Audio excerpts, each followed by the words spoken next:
Flying Scotsman and my brothers were all green, exclaimed Gordon one night in the shed. It was all very well in its way, but now I prefer my blue.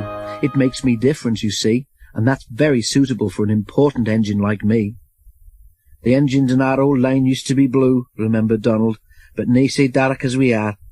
Dougie and me never were, though. We had to be black, say blue makes a nice change. I like my green too, agreed Henry. I'd hate to be red like James. People would think I was a fire engine. At least people can see me coming, retorted James. I don't disappear into the background like some engines I could mention. If it wasn't for the noise, you'd need a yellow and black front like Mavis.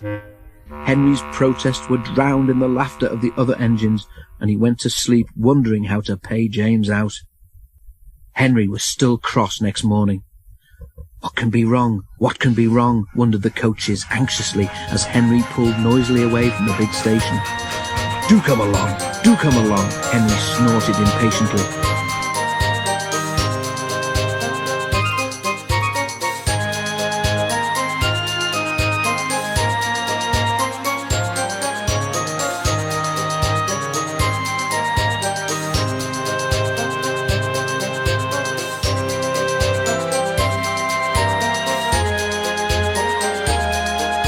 They had a fast run, but it didn't improve Henry's temper. He bumped the coaches when they reached the end of the line, and again when he backed onto them for the return journey. He simmered angrily while the fireman fastened the coupling. No one noticed a rattle from beneath Henry's footplate as he snorted away, and soon the train was running well. Hurry, hurry, hurry, puffed Henry. Faster and faster they went. At last Henry began to feel better. Suddenly he heard a crack from below his cab. Look out! Shouted the driver. He applied the brakes while the fireman scrambled forward to the footplate. He was just in time. Both men watched in horror as a widening gap opened between Henry and his tender. Henry stopped as soon as he could. The automatic brake halted his tender and the train some way behind. We must drop Henry's fire, said the driver urgently. It will be dangerous to let him boil dry now that we can't get more water from the tender. The fireman agreed. Sorry, old boy, he said to Henry, just when we got it going nicely too. But if you hadn't banged about so much, you wouldn't have broken your tender coupling.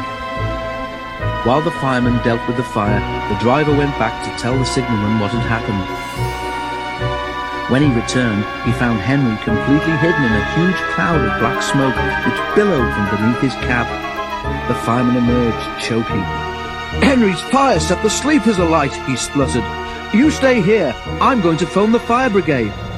The driver eased Henry clear of the blaze, and then Edward came to take his train on. Henry felt most uncomfortable. Workmen made Henry a temporary coupling. They rejoined him to his tender, and then the driver and fireman lit a new fire and drove him gently home. Edward, who had of course seen everything, told the others. They were careful what they talked about that night. As for Henry, he was touchy on the subject of fires for some time afterwards.